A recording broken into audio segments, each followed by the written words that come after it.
نحمده ونصلي على رسوله الكريم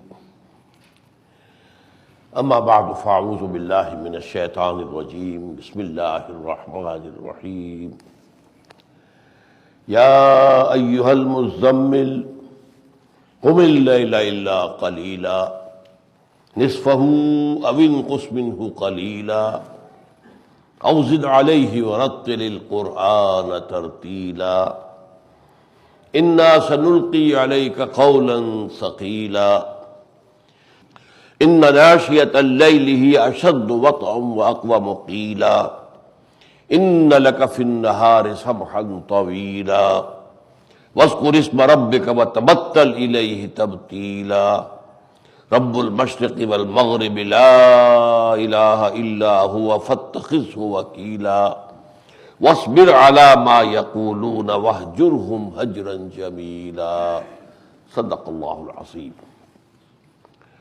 رب اشرح لي صدري ويسر لي امري واحلل عقدة من لساني يفقهوا قولي اللهم ربنا الهمنا رشدنا واعذنا من شرور انفسنا اللهم ارنا الحق حقا وارزقنا اتباعه وارنا الباطل باطلا وارزقنا اجتنابه اللهم وفقنا لما تحب وترضى وتقبل منا فإنك خير المتقبلين آمین یا رب العالمین۔ سلسلہ کلام کو اپنے ذہن میں جوڑنے کے لیے یاد کر لیجئے کہ ہم حضور صلی اللہ علیہ وسلم پر نازل ہونے والی جو اولین وحییں تھیں اصل میں ان کا مطالعہ کر رہے ہیں، لیکن یہ وحییں جو ہیں مکمل صورتوں کی شکل میں نہیں ہیں۔ 5 آیات سورہ علق کی، بقیہ آیات اس میں بعد میں شامل ہوئی ہیں، لیکن پہلی وحی صرف 5 آیات پر مشتمل تھی۔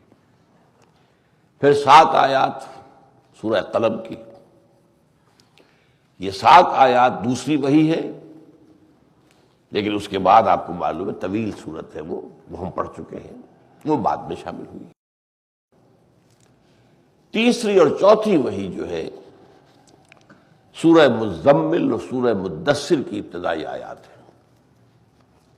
تیسری وحی سورہ مزمل کی 10 آیات اور چوتھی وحی سورہ مدثر کی 7 آیات۔ یہ 2 صورتیں جو ہیں اس اعتبار سے قرآن مجید میں سورتوں کے جوڑے ہونے کی بات جو بار بار ہوتی رہی ہے ہمارے مابین، تو اس کی نہایت حسین مثال یہ ہے۔ ویسے تو اکثر سورتیں قرآن کی جوڑوں کی شکل میں ہے۔ وَمِن كُلِّ شَيْءٍ خَلَقْنَا زَوْجَيْنِ لَعَلَّكُمْ تَذَكَّرُونَ، یہ اللہ تعالیٰ کی جو سنت ہے تخلیق کی بھی اور معاملات میں بھی کہ جوڑوں کی شکل میں وہ چیزیں پیدا کرتا ہے۔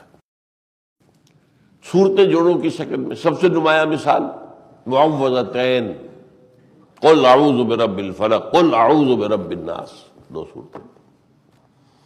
انہیں یکجا بھی کیا جا سکتا تھا، ایک صورت بنایا جا سکتا تھا، ایک ہی مضمون ہے تعوذ، فلاح طلب کرو اس سے اور اس سے، لیکن 2 صورتیں بنائی۔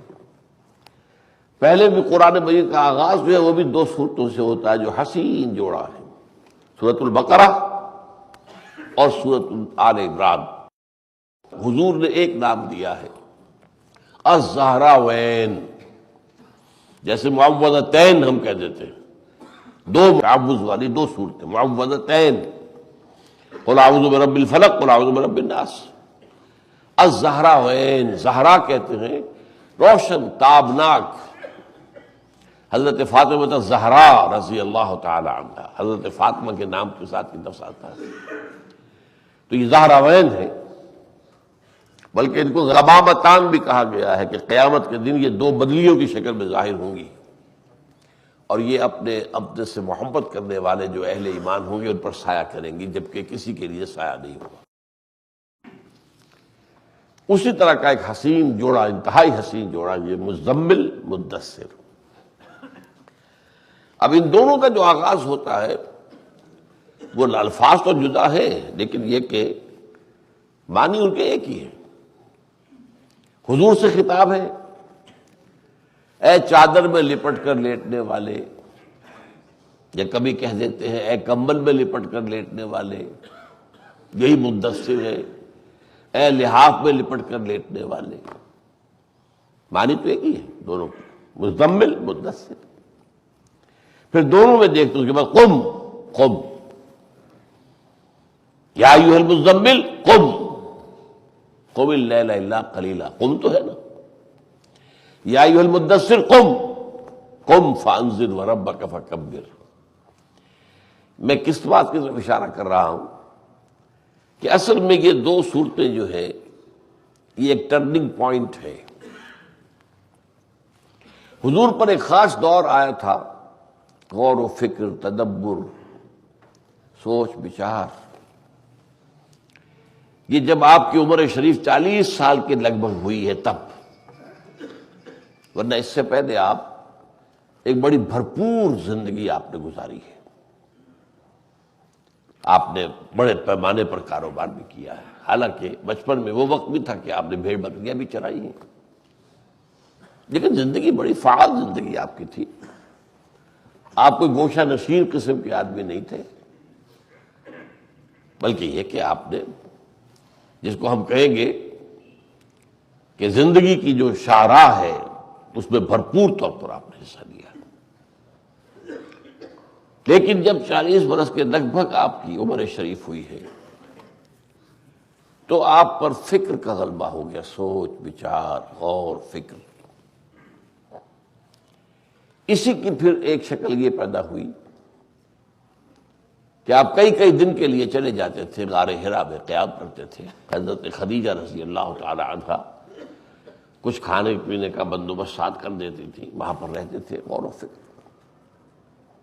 اس سے پہلے کیا تھا، گھر میں، اور یہ عرب کا خاص نہج ہوتا تھا، کسی شخص کو اگر کوئی فکر لاحق ہو گئی ہے تو وہ لوگوں سے کٹ کر کسی کونے میں چلا جائے گا، چادر اپنے اوڑھ لے گا اور سوچ کے اندر گم ہو جائے گا اپنی سوچ میں۔ وہ چادر کس لیے ہوتی ہے؟ خارج کی دنیا سے اپنے آپ کو کاٹ لینے کے لیے۔ چادر جب آپ نے اوڑھ لی، اب آپ کو پتہ نہیں کیا ہو رہا ہے باہر، ادھر کیا ہو رہا ہے، ادھر کیا ہو رہا ہے، کون آیا کون جا رہا ہے، اس سے آپ نے اپنے آپ کو منقطع کر لیا۔ تو اس طریقے سے چادر اوڑھ کر، کمبل لے اوڑھ کر، لحاف اوڑھ کر لیٹ جانا اور وہ فکر جاری رکھنا۔ لیکن اس کے بعد اس کا کلائمیکس وہ ہے کہ آپ نے غار حرا میں جا کے کئی کئی دن بیٹھ کر، اور وہاں جو چونکہ یہ روایت میں آپ کو پہلے سنا چکا ہوں، حضرت عائشہ کی روایت ہے رضی اللہ تعالی عنہا کہ فلما بلغ 40 سنۃ، جب آپ کی 40 برس کی لگ بھگ عمر ہوئی، حبب الیہ الخلا، تو آپ پر خلوت گزینی کا غلبہ ہو گیا۔ ایک ہوتا ہے آپ پبلک میں جا رہے ہیں، مل رہے ہیں، بات کر رہے ہیں، ہنسی ہوئے، کچھ بات ہے، گفتگو ہے، کاروبار ہے، زندگی کا اور کوئی دھندا ہے، مصروفیت نہیں۔ حبب الیہ الخلا، خلوت گزینی، علیحدہ کونے میں بیٹھ کر، چادر اوڑھ کر لیٹ جانا، لحاف اوڑھ کر لیٹ جانا۔ فکان یخلو بغار حرا، پھر آپ خلوت گزینی اختیار کرتے تھے غار حرا۔ اس کے بعد ایک لفظ بہت ہے، کانٹے دار لفظ ہے، یتحنس فیہ، وہاں آپ عبادت کرتے تھے۔ یہ عبادت کا ترجمہ کیسے کیا لوگوں نے، یہ میرے سمجھ میں نہیں آیا۔ حنس کہتے ہیں گناہ کو، اور تحنس کہتے ہیں گناہ کو دھو دینا، صاف کر دینا، پاک کر دینا۔ تو آپ اپنے فکر کے اندر، اپنے سوچ بچار میں لگے ہوئے تھے کہ اگر کوئی غلط خیالات، غلط نظریات ماحول کے اثر کی وجہ سے آپ کے اوپر کسی درجے میں اثر انداز ہو گئے ہوں تو اب اپنے فکر کو پاک کریں۔ اس لیے پھر فرمایا گیا ہے، جو شارحین حدیث ہیں، یتحنس فی کان صفت تعبدہ فی غار حرا التفکر والاعتبار، غور و فکر، سوچ بچار۔ اعتبار کہتے ہیں سبق، یہ دیکھا نتیجہ نکالا، یہ اعتبار ہے۔ عبور کرنا کسے کہتے ہیں؟ دریا کا ایک کنارہ تھا، ادھر سے آپ ادھر چلے گئے، عبور کر لیا آپ نے۔ اعتبار کیا ہے؟ آپ نے ایک چیز دیکھی اور اس سے ایک نتیجہ اخذ کیا، یہ اعتبار ہے۔ تفکر والاعتبار، یہ عبادت تھی۔ اور کوئی عبادت نہیں تھی، اس لیے کہ آپ ظاہر بات ہے کہ ابھی آپ پر میں تو نماز آپ کو ابھی سکھائی گئی ہے، آپ اس سے پہلے کسی شریعت پہ نہیں تھے، نہ تو آپ اہل کتاب میں سے تھے، نہ اہل یہود میں سے تھے، نہ نصارہ میں سے تھے کہ ان کے طریقے پر عبادت کرتے، تو بس غور و فکر تھا۔ اب نوٹ کیجیے، اس غور و فکر کے دو حصے تھے۔ پہلا حصہ تھا کہ کیا ہے کائنات، جسے آپ نے فلسفیانہ سوچ، فلسفی غور کرتا ہے یہ کائنات کیا ہے، میں کون ہوں، کہاں سے آیا ہوں، کہاں جا رہا ہوں، زندگی کا معال کیا ہے، مبدا کیا ہے، کہاں سے ابتدا ہوئی ہے، معاد کیا ہے، کہاں لوٹنا ہے، جانا کہاں ہے، منزل کیا ہے۔ یہ ہے وہ چیزیں کہ جو فلسفیانہ سوچ کا مرکز رہی ہے دنیا میں ہمیشہ۔ میں سمجھتا ہوں کہ پوری انسانی تاریخ میں بڑے سے بڑے فلسفیوں نے جو فلسفیانہ سفر طے کیا ہے، اللہ نے حضور کو وہ چند دنوں میں طے کرا دیا، فلسفے کی کمال پر آپ پہنچ گئے۔ تو یہ ایک تو یہ تھا، یہ ایک بار اس سے پہلے میں بیان کر چکا ہوں۔ اسی میں یہ فکر بھی کہ اتنی برائی کیوں ہے دنیا میں، ظلم کیوں ہے دنیا میں، یہ برائی کیوں پھیلی ہوئی ہے، اس کو ہم پڑھ چکے ہیں۔ کلا ان الانسان لیطغی ان رآہ استغنی، انسان سرکشی پر آمادہ ہو ہی جاتا ہے اس لیے کہ وہ دیکھتا کوئی پکڑ نہیں ہوتی، یہ ہم پڑھ چکے ہیں سورہ علق۔ تو پہلا مرحلہ تو آپ کا یہ فلسفیانہ غور و فکر، اور معاشرے کے حالات، یہ کیا ہے، لوگوں پر ظلم ہو رہا ہے، یہ غلام بھی انسان ہیں، ان سے حیوانوں والا سلوک ہو رہا ہے، یہ عورتیں بھی آخر انسان ہیں اللہ کی پیدا کردہ، انہیں کیا سمجھا جا رہا ہے، پاؤں کی جوتی یا جوتی کی نوک، کوئی حیثیت نہیں ان کی۔ یہ غور و فکر، اب فلسافیکل کہہ سکتے اس کو، اور سوشل، انفرادی تبدلی سوچ، یہ پہلا مرحلہ۔ اس کے بعد وحی آ گئی، تجربہ ہو گیا، حضرت جبرائیل آ گئے، اقرأ بسم ربک الذی خلق، خلق الانسان من علق، اقرأ وربک الاکرم الذی علم بالقلم علم الانسان ما علم۔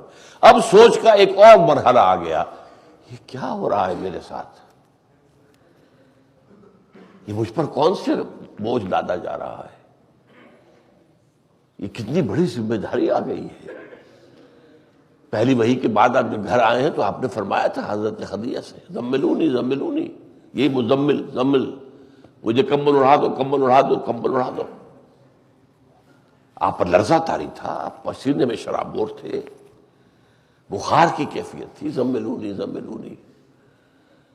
اور آپ نے کہا کہ خشیت علی نفسی، مجھے تو اپنی جان کا اندیشہ ہے، اب یہ کیا میرے ساتھ کیا ہوا ہے، کیونکہ یہ پہلا ایکسپیرینس تھا۔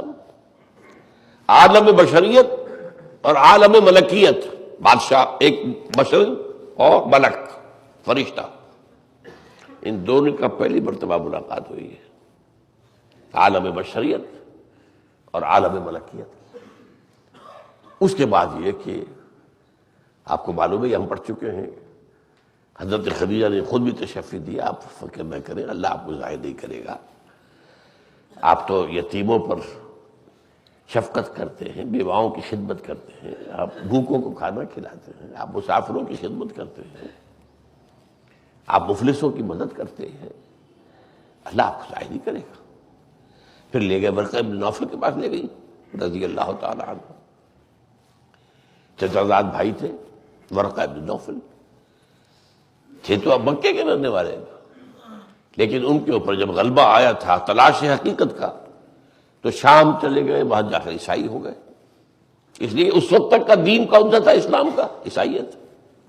جب تک حضور کی بعثت نہیں ہوئی، حضرت عیسیٰ کا دور رسالت چل رہا ہے، جب تک حضرت عیسیٰ نہیں آیا حضرت موسیٰ کا دور رسالت چل رہا ہے۔ تو چونکہ اس وقت کا اسلام یہی تھا، انہوں نے قبول کیا، اور پھر تورات کے بڑے عالم بن گئے۔ مکے میں تو کوئی لکھنے پڑھنے والے گنتی کے تھے، صرف قوم ہی جو ہے ان پڑھ قوم، امی قوم، لیکن ان کا درجہ کیا تھا؟ کانا یکتب التوراۃ بالعبرانیہ، وہ تورات لکھا کرتے تھے عبرانی زبان میں۔ یعنی یوں سمجھے کہ کہیں بہت شروع میں جب انگریز آیا ہے تو کسی شخص کی تعریف کی گئی، بھائی وہ تو انگریزی کے اندر لکھ رہا سارا کچھ معاملہ، وہ تو اس وقت تو انگریزی ان کے لیے گویا کہ بہت بڑی شے تھی نا. تو یہاں تو عربی میں لکھنے والے کو موجود نہیں ہے، اور یہ جو ورقہ ابن نوفل ہے عبرانی میں لکھ رہا ہے تورات. انہوں نے تسلی دی کہ یہ وہی ناموس ہے جو موسیٰ اور عیسیٰ پر آیا تھا. لیکن ساتھ ہی تنبیہ، کاش کہ میں اس وقت تک زندہ رہوں جب تمہاری قوم تمہیں یہاں سے نکال دے گی اور تمہاری مدد کر سکے. آپ حیران ہوئے، اب مخرجیہم، آپ کیا کہہ رہے ہیں یہ مجھے نکال دے گی یہاں سے؟ میں تو ان کی آنکھوں کا تارا ہوں، میرے قدموں میں اپنی آنکھیں بچھاتے ہیں، یہ نگاہیں بچھاتے ہیں، مجھے انہوں نے خطاب دیا الصادق الامین، یہ مجھے نکال دیں گے؟ کہا جی ہاں یہی، جس پر بھی یہ بات آئی ہے اس کے ساتھ ہی معاملہ، قوم اس کی دشمن ہوئی. یہ جو سوچ تھا یہ دوسری سوچ ہے. اب ایک فکر دامنگیر ہو گئی ہے، یہ ایک بہت ذمہ داری والا معاملہ میرے پر آ گیا ہے. اور یہ بھی بتا دیا ورقہ ابن نوفل نے کہ تمہاری قوم یہاں سے تمہیں نکال کے باہر کر دے گی. تو کون سے مراحل آنے والے ہیں، کن کن مرحلوں سے مجھے گزر، یہ دوسرا دور ہے. اس پر یہ صورتیں نازل ہو رہی ہیں. یہ گویا کہ ٹرننگ پوائنٹ ہے کہ اے نبی اب سوچ بچار کا دور ختم. اسٹارٹ یور مشن، کھڑے ہو جاؤ.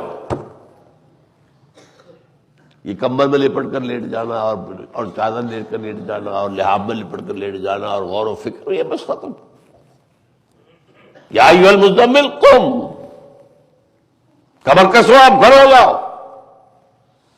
یا ایھا المدثر قم. لیکن یہ دو قیام جو آئے ہیں، یہ تقسیم دیکھیے ان صورتوں میں جوڑے کی تقسیم کیا ہوتی ہے. جوڑا اس کو کہتے ہیں کہ جو دو چیزیں مل کر کوئی ایک مقصد کو پورا کرے. نر اور مادہ، ان سے اولاد چلتی آگے. نہ تو نر سے چلے گی نہ مادے سے چلے گی. نہ مرد سے اولاد ہو سکتی ہے نہ صرف عورت سے اولاد ہو سکتی ہے. اللہ یہ کہ حضرت مریم کو اللہ نے حضرت عیسیٰ کی جو حمل ہوا وہ بغیر کسی مرد کے عمل دخل کے ہوا، وہ ایک استثناء ہے، وہ تو معجزہ ہے. تو یہاں اصل میں یہ دو جد و جہدیں ہیں جن کو کہ اب شروع کیا جا رہا ہے. کھڑے ہو جاؤ.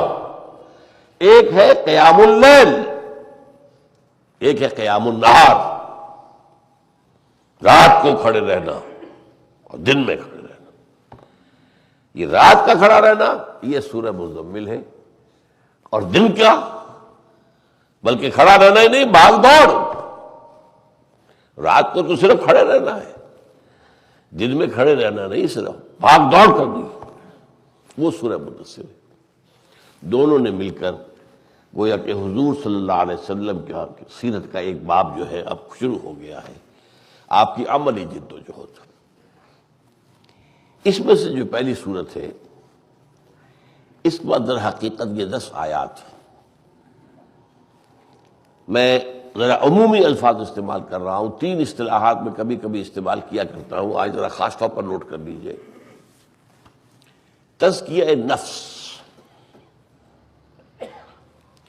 تصفیہ قلب، تجلیہ روح. یہ 3 چیزیں ہیں ہماری باطنی شخصیت کے پہلو. ایک ہماری ظاہری شکل، ہاتھ ہے، پاؤں ہے، آنکھیں ہیں، کان ہے، ناک ہے، یہ ہے، بھاگ ہے، دوڑ ہے، جسم ہے. ہماری جو باطنی شخصیت ہے اندر، اس کے 3 لیول ہیں، اور شاید بہت سے حضرات کا ذہن منتقل ہوا ہو. میں تعریف کیا کرتا ہوں فرائڈ کی، حالانکہ بہت گمراہ کن فلسفہ ہے اس کا، جو نفسیات کا ایک بابائے نفسیات جدیدہ وہی ہے. جیسے بابائے فزکس طبیعیات نیوٹن ہے، چاہے اس کی بہت سی باتیں غلط ثابت ہو چکی ہیں، لیکن بابا ہے طبیعیات، physics, father of physics, modern physics Newton. Father of modern psychology is fried. تو ہر ایک کا اپنا اپنا ایک میدان ہے. لیکن یہ کہ اس کی جس بات کی تعریف میں کرتا ہوں، اس نے بھی 3 لیول انسان کے اندرونی شخصیت کے اس نے آئیڈینٹیفائی کی. یہ بہت بڑی بات ہے. یعنی یوں سمجھیے کہ مشاہدہ، گہرائی، انسان کے اندر جو کچھ ہوتا ہے اس کی تین سطحیں. ایک کو وہ کہتا ہے اڈ یا لیبیڈو، نفس امارہ جسے قرآن کہتا ہے. ہماری حیوانی جبلتیں، پیٹ کھانے کو مانگتا ہے، زبان چٹخارے بھی مانگتی ہے، صرف کھانے کھانا نہیں، چٹخارا بھی مانگتی ہے. اور بھی کچھ تقاضے ہیں. جنسی تقاضا ہے تو وہ نفسانی تقاضا جب ابھرتا ہے تو آدمی نہیں سوچتا کہ جائز ہے کہ ناجائز ہے. یہ حیوانی تقاضے ہیں. اڈ اور لیبیڈو بہت عمدہ الفاظ ہیں. دوسرے لیول کو اس نے کہا ایگو، خودی. اور تیسرے کو کہا سپر ایگو. اگرچہ ان کی ڈیفینیشن ہر ایک کی علیحدہ علیحدہ تعریف، ہر ایک کا علیحدہ علیحدہ فنکشن کیا ہے، اس میں وہ ٹھوکر کھائی ہے، اس نے بہت بڑی ٹھوکر کھائی ہے. لیکن یہ کہ آئیڈینٹیفائی کر لینا تین لیولز، انہی تین لیولز کا میں نے ذکر کیا ہے. نفس کے ساتھ لفظ آتا ہے تزکیہ، پاک کرنا نفس کو. پاک کرنے میں کوئی چیز نکالی جاتی، دھوئی جاتی ہے، وہ گندگی لگی ہے دھوئی. اور اصل میں تزکیہ کا لفظ کہاں سے آتا ہے کہ ایک باغبان ہے، اس نے درخت لگائے ہیں، پھولدار پھلدار پودے لگائے ہیں. اب وہ جاتا ہے اپنے دیکھتا ہے کیاریوں کے اندر کہ گھاس پھوس اگائی ہے. ایک تو پودا ہے گلاب کا پودا، تو وہ تو میں نے خود لگایا ہے، میں چاہتا ہوں اس میں پھول آئے. ایک یہ گھاس پھوس اگائی ہے خود بخود. نتیجہ کیا ہے کہ زمین کے اندر جو رویدگی ہے، جو قوت ہے، جو سورسز ہیں، اس میں خام خواہ کے حصے دار بن گئے. آخر گھاس بھی تو کچھ نہ کچھ کھینچ رہا ہے نا زمین سے، پانی بھی کھینچتا ہے اور جو اس کے اندر منرلز ہیں وہ بھی کھینچتا ہے، تبھی تو آگے بڑھتا ہے وہ بھی. تو وہ کیا کرتا ہے، کھرپا ہاتھ میں لیا، اس کو کھود کھود کے، اس کا نام تزکیہ. عربی میں اصل تزکیہ اس سے کہتے ہیں کہ ایک باغبان جاتا ہے، کھرپا ہاتھ میں لیتا ہے، اور جو گھاس پھوس اگاتا ہے، جو اس کا کوئی مطلوب نہیں ہے، مقصود نہیں ہے، اس کے لیے اس نے باغ نہیں لگایا ہے، اس کو کھود کر پھینک دینا، یہ تزکیہ. تو نکالنا پڑتا ہے کچھ، وہ تزکیہ کے اندر نکالنا ہے. پھر آیا قلب، تصفیہ قلب. قلب ایک آئینے کے مانند ہے، اس کے اوپر غبار آ جاتا ہے. جیسے ڈسٹ آ گیا، آپ کا آئینہ لگا ہوا تھا، وہ ڈسٹ آ گئی، آپ صحیح نظر نہیں آ رہا ہے آپ پیچھے اس کے، تو اسے صاف کرتے. تصفیہ. جیسے حضور نے فرمایا ان هذه القلوب لتسطع، یہ جو دل ہے انسانی، ان میں زنگ لگ جایا کرتا ہے. کما یسطع الحدید اذا اصابه الماء، جیسے لوہے کے اوپر زنگ آ جاتا ہے جب پانی پڑتا رہے. تو صحابہ نے پوچھا فما جلاؤها یا رسول اللہ، تو اللہ کے رسول آپ نے بتایا کہ دلوں پر زنگ آ جاتا ہے، آئینہ جو ہے، اب زنگ آ گیا تو پھر کیا دکھائی دے گا اس میں. تو ہماری تلواروں پر بھی زنگ آ جاتا ہے تو ہم سیکل کرتے، پالش کرتے. تو اس کا زنگ کیا، اس کو دور کرنے کا ذریعہ کیا ہے، اس کا سیکل کیا ہے، اس کی پالش کیا ہے. فرمایا کثرت ذکر الموت و تلاوت القرآن. کثرت سے دو کام کرنا، موت کو یاد رکھنا اور قرآن کی تلاوت، اس سے دل کا تصفیہ ہوتا ہے.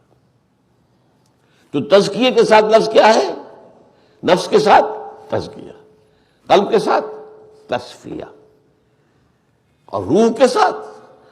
اصل میں یہ تین لیول یہ ہے جو فرائڈ کے سمجھ میں نہیں آئے. تین اس نے آئیڈینٹیفائی کری ہے، یہ بھی بہت بڑی بات ہے. ایک عام آدمی کے لیے اس کے پاس کوئی جو وحی کی کوئی روشنی تو نہیں تھی اس کے پاس، وہ تو اس کی اپنی جو ہے، جو بھی اس کی آبزرویشن تھی. گاہ میری نگاہ تیز چیر گئی دل وجود، سینگ تھرو اینڈ تھرو، وہ دیکھ رہا ہے انسان کے اندر جو ہے تین لیول ہے علیحدہ علیحدہ.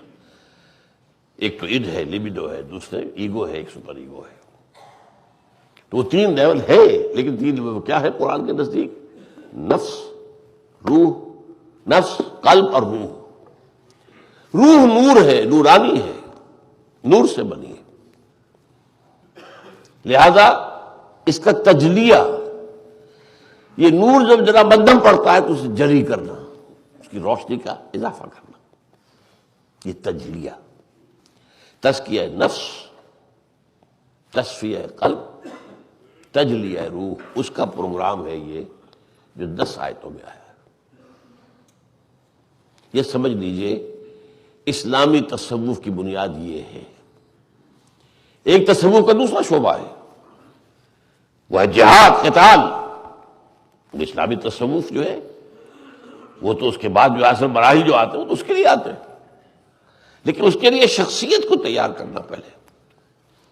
آپ کی اپنی شخصیت تو تیار ہونا، آپ کے اندر صلاحیت ابھرے، جو فطرت کے اندر صلاحیتیں مضمر ہیں وہ اجاگر ہو، روشن ہو، بروئے کار آئے۔ آپ کے اندر خیر جو ہے وہ ابھرے اور آپ میں جو شر ہے وہ دب جائے۔ پہلے یہ انڈیویجول کو تیار کیا جائے گا، پھر یہ انڈیویجول مل کر طاقت بنیں گے، حزب اللہ بنیں گے، جماعت بنیں گے، اللہ کی فوج بنیں گے، اور پھر وہ اللہ کے دین کے غلبے کے لیے جہاد کریں گے، قتال کریں گے۔ یقاتلون فی سبیل اللہ فیقتلون ویقتلون۔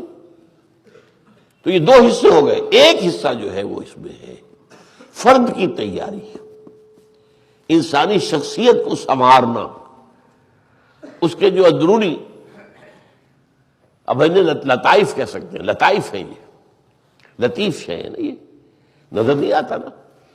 باقی تو آپ نے جو ہے جسم پھاڑ کے دیکھ لیا، یہ دل ہے، یہ جگر ہے، یہ گردے ہیں، یہ فلاں، یہ فلاں، نفس کہاں ہے پتہ نہیں۔ یہ لطائف، لطیف حقیقتیں ہیں، یہ نظر آنے والی حقیقتیں نہیں ہیں۔ قلب ویسے یہ دل جو ہے یہ دوسرے پمپ ہے، ادھر سے خون آیا، خراب خون آ گیا وینز کے ذریعے سے، اس کو پھینک دیا، اس نے لنگس کی طرف جا کے صفائی ہو جائے وہاں، پھر لنگس سے جو آیا اسے جسم کو حوالے، تو it's only pump and nothing else. تو بہت سے لوگ کہتے ہیں کہ یہ جو قرآن تو کہتا ہے دل دل دل، ہمیں تو دل میں اس سے سوا کچھ نظر نہیں آیا۔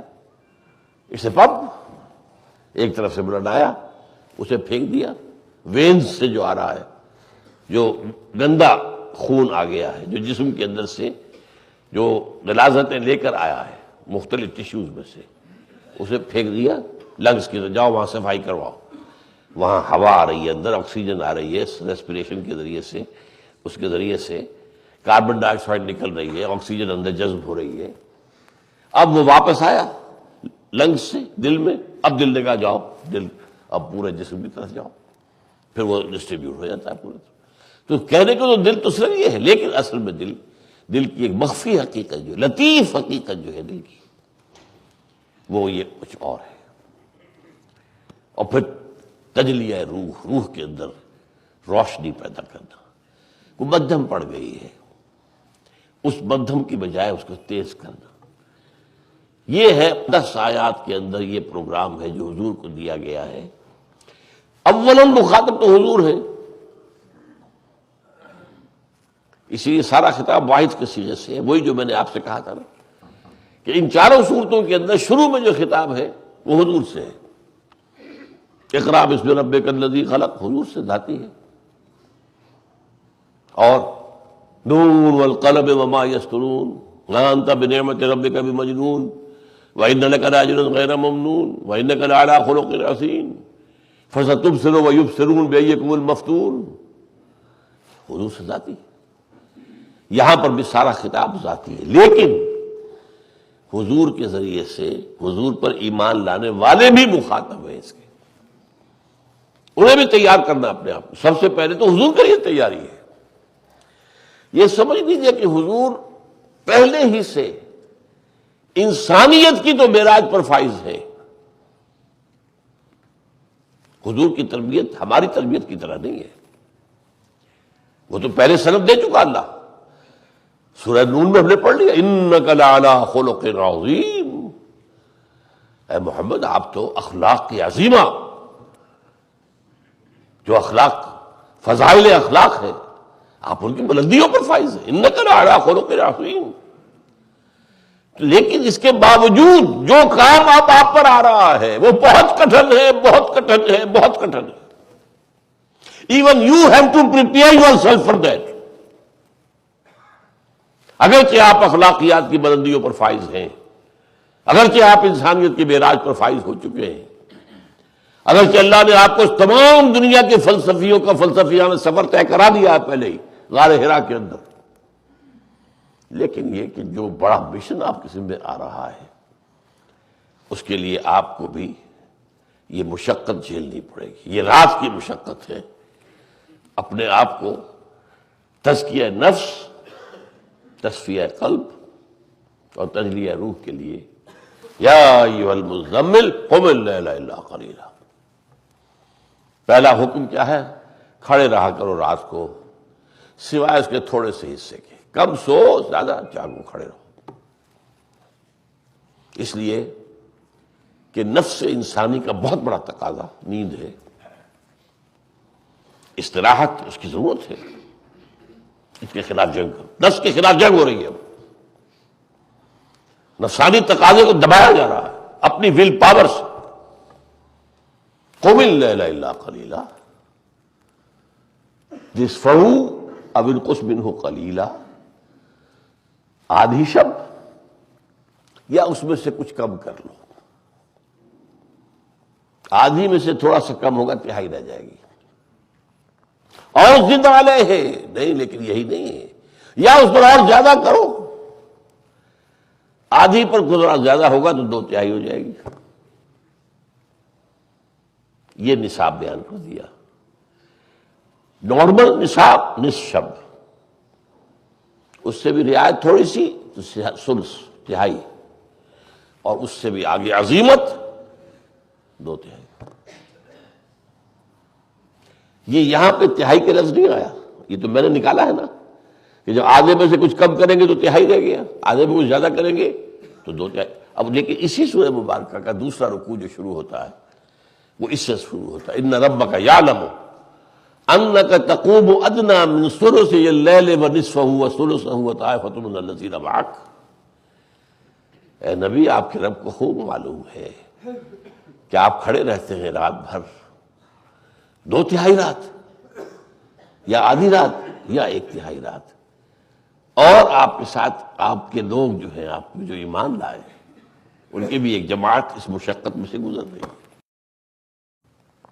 عجیب نکتہ ہے یہاں پر. حکم دینے میں اللہ نے نرمی رکھی ہے. آدھی یا آدھی سے کم، پھر آدھی سے زیادہ، بعد میں آخر میں لائے ہیں. عمل میں ہم دیکھتے ہیں کہ 2/3 پہلے ہے. ایک وہ ہوتے ہیں کہ جو حکم کے اندر رعایتیں تلاش کرتے ہیں، ایک وہ ہے کہ جو حکم کے اندر جو اعلیٰ درجہ ہے اس کو اختیار کرتے ہیں.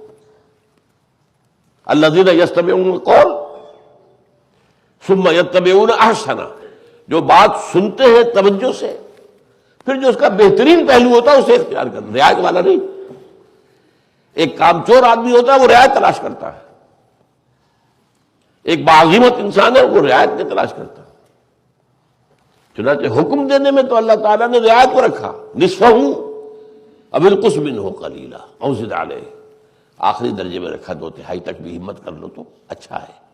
لیکن آپ نے خود اللہ جو ہے سند دے رہا ہے، ان ربک یعلم انک تقوم ادنی من ثلثی اللیل ونصفہ وثلثہ وطائفۃ من الذین معک.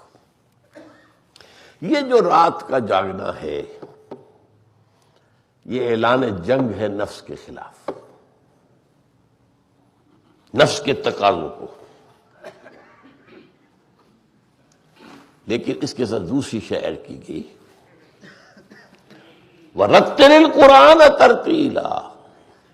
یہ کھڑے رہنا صرف فزیکل ایکسرسائز نہیں ہے، کھڑے رہو. اس کھڑے رہنے میں قرآن کو ٹھہر ٹھہر کر، رک رک کر، آہستہ آہستہ، تھوڑا تھوڑا پڑھتے رہو، پڑھتے رہو، پڑھتے رہو، پڑھتے رہو، پڑھتے رہو. اب یہاں ایک نکتہ نوٹ کیجیے، ابھی قرآن نازل کتنا ہوا ہے؟ ہوگا جیسے آپ کا عمل شروع ہوگا اور بھی تو آئے گا نا. لیکن repeat and repeat and repeat and repeat go آن.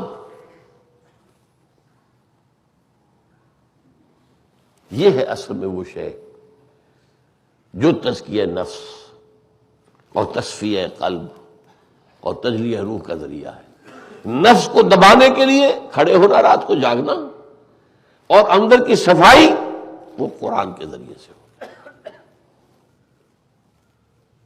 یا ایھا المزمل قم اللیل الا قلیلا نصفہ او انقص منہ قلیلا او زد علیہ ورتل القرآن ترتیلا. اور یہ سب کچھ کس لیے؟ یہ مشقت کس لیے ہے؟ انا سنلقی علیک قولا ثقیلا، ہم ان قریب آپ پر ایک بہت بھاری بات ڈالنے والے ہیں۔ بہت بڑی کشتی ہونی ہے گاما پہلوان کی، بڑی اس کو کرنی پڑے گی ایکسرسائز۔ کون زبسکو آیا تھا، کون آیا تھا لندن سے، جب گاما کی ہوئی ایک کشتی اس سے، اور ہاتھ ملانے میں گرا دیا اس نے۔ وہ جب پہلے ہاتھ ملا اسی کی طرح کھینچا ہے چت۔ زبسکو بہت بڑا، انگلینڈ کا سب سے بڑا جو ہے پہلوان آیا تھا، لندن میں ہوئی تھی تاریخی دنگل ہوا تھا۔ تو یہاں فرمایا ہم آپ پر ایک بڑا بھاری بوجھ ڈالنے والے ہیں، قولا ثقیل۔ اب اس میں اصل میں کچھ احادیث کے حوالے سے لوگوں کا ذہن ذرا ایک اور طرف چلا گیا ہے، بات اصل کچھ اور ہے۔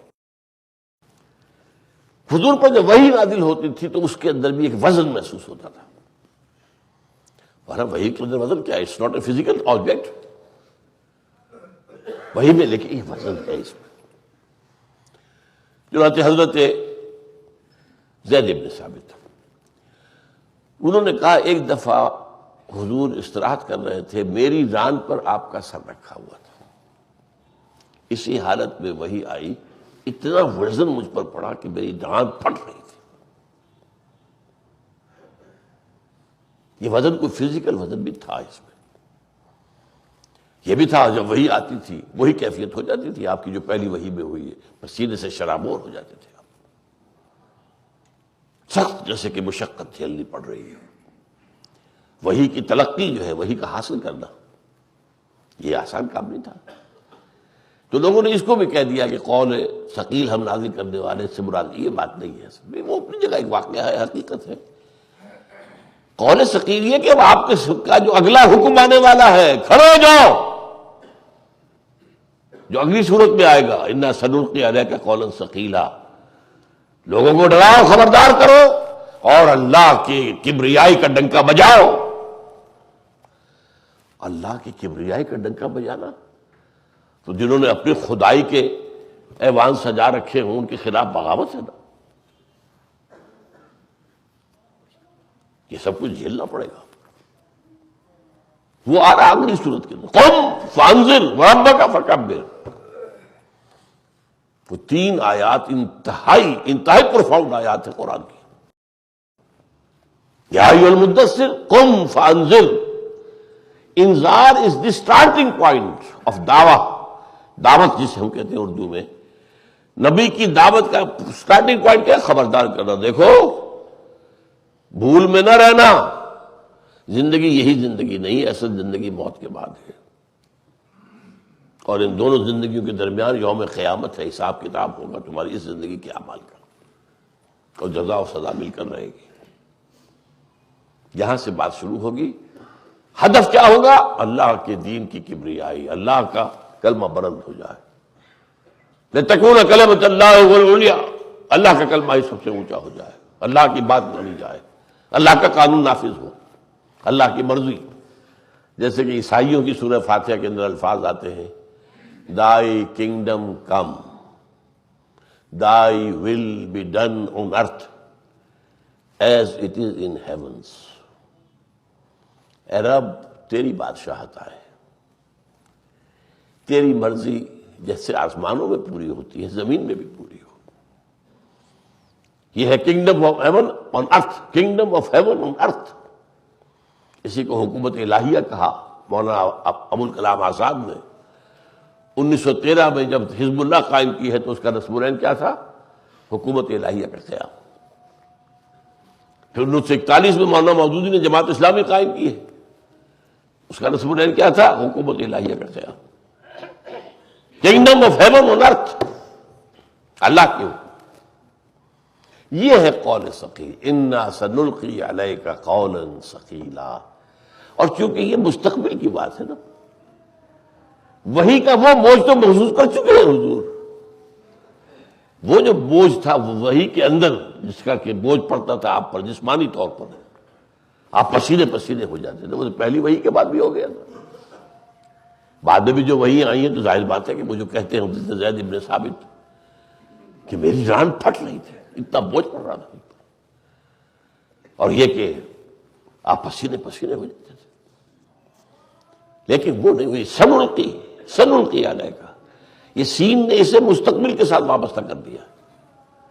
ان قریب ہم آپ پر ڈالنے والے ہیں ایک بڑی بھاری بات، وہ بھاری بات ہے اعلاء کلمت اللہ، اقامت دین، تکبیر رب، لتکون کلمت اللہ العلیٰ، لیکون الدین کلہ للہ۔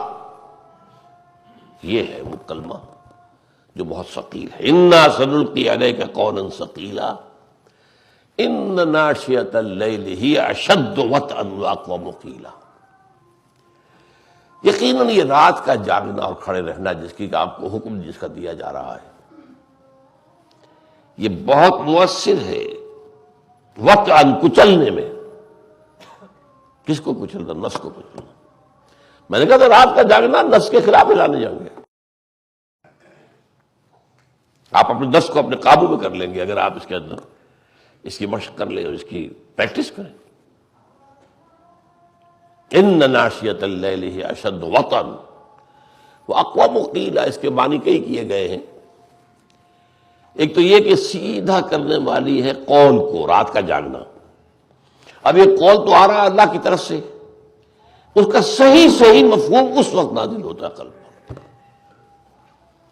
وہ تخلیہ ہوتا ہے اللہ کے ساتھ۔ وہ جو کہا گیا ہے کہ رات کی نماز والناس ہو نیام، جبکہ لوگ سوئے ہوئے ہوں، آپ اس وقت کھڑے ہوتے ہیں تو آپ کا تخلیہ ہے اللہ کے ساتھ، کوئی ڈسٹربنس نہیں ہے، کوئی توجہ ادھر سے ادھر ہونے کا معاملہ نہیں ہے۔ اس اعتبار سے جو آئے گا، جو قلب سے آپ پڑھ رہے ہوں گے، وہ سیدھا تیر کی طرح جا کر آپ نے قلب پہ، آپ کی روح کے اندر وہ تصفیہ قلب اور تجزیہ روح کا کام کرے گا۔ اور یہ بھی ہے کہ اس حال میں آپ اگر کوئی دعا کریں گے اللہ سے، وہ دعا بھی سیدھی جائے گی، اب اس میں کہیں کوئی رکاوٹ نہیں ہے۔ ان ناشئۃ اللیل ہی اشد وطئا واقوم قیلا ان لک فی النہار سبحا طویلا۔ یقیناً آپ کے لیے دن کے وقت میں بھی صبح کا دو ترجمے کیے گئے ہیں۔ تسبیح اسی سے بنا ہے نا صبح، لیکن صبح کے لفظی معنی کیا ہے؟ تیرنا۔ کل فی فلک یسبحون، یہ تمام اجرام سماویہ جو ہے اپنے اپنے مدار میں تیر رہے ہیں، سورج ہے، چاند ہے، سب ہے، سب تیر رہے ہیں۔ تو اس میں اصل میں صبح سے مراد یہ ہے آپ کا دن کے وقت میں آپ کی گردش ہے، آپ کو دعوت دینی ہے، آپ کو جانا ہے، آپ کو لوگوں کے دلوں کے اوپر جا کر آپ نے کھٹکھٹانا ہے دروازہ، دلوں کا دروازہ کھٹکھٹانا ہے، دعوت دینی ہے، انذار کرنا ہے۔ اور پھر کیا ہوگا؟ کوئی آپ کو کہے گا پاگل ہو، کوئی کہے گا دماغ خراب ہو گیا، یہ کہاں سے تم نئی بات لے آئے ہو؟ ہم نے تو آباء و اجداد میں نہیں سنا، ہمارا دین ہے، ہماری ایک ریت ہے، ہماری روایت ہے، ہمارا تمدن ہے، ہماری تہذیب ہے، ہمارا نظام، تم کہاں سے لے آئے ہو کوئی نئی بات؟ اس سے دل پر میل آئے گا۔ لیکن دن میں تو یہ کام کرنا ہے، تسبیح بھی کرنی ہے، ٹھیک ہے، لیکن اصل یہ ہے سب وہ جد و جہد کے لیے بھاگنا، آپ کا دوڑنا، کس طرف جاؤں، کدھر دیکھوں، کسے آواز دوں۔ اب تو دھن یہ سوار ہے کہ کس سے جا کے بات کروں۔ کوئی ہے جس کے بارے میں توقع ہو کہ یہ میری بات سنے گا سنجیدگی سے؟ کوئی ہے جس سے امید ہو کہ وہ میری بات پر فوراً جو ہے پھٹ نہیں پڑے گا، فوراً ڈیفینسو پر نہیں آ جائے گا، بلکہ آفینسو پر نہیں آ جائے گا، بلکہ غور کرے گا؟ تو کس طرف جاؤں، کدھر دیکھوں، کسے آواز دوں؟ اے ہجوم نامرادی دل بہت گھبرائے ہیں، ایک وقت ہوتا ہے ایسا۔ تو رات کے آپ دن میں تو یہ کیفیت ہوگی، یہ رات کا وقت ہے کہ آپ کی جو بات ہوگی جو اوپر سے آ رہی ہے وہ سیدھی تیر کی طرح آپ کے قلب اور روح میں پیوست ہوگی، اور جو آپ کی زبان سے نکل رہی ہے وہ سیدھی عرش معلیٰ تک جائے گی، یکسوئی۔ اب اس کو میں آپ کو بتا دوں، بہت خوبصورتی سے مولانا روم نے بیان کیا اسے۔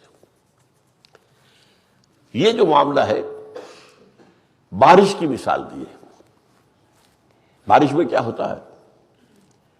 پانی برستا ہے تو فضا میں جو کثافتیں ہیں ان کو لے کر نیچے آتا ہے، فضا صاف ہوتی ہے، وہ کثافتوں کو لے کر پھر یہاں آ گیا نالوں میں، دریاؤں میں، زمین کو بھی صاف کر رہا ہے، دھو رہا ہے، زمین کی کثافت، فضا کی کثافت بھی لے آیا، زمین کا گند بھی لے آیا اور لے جا کے سمندر میں ڈال دیا۔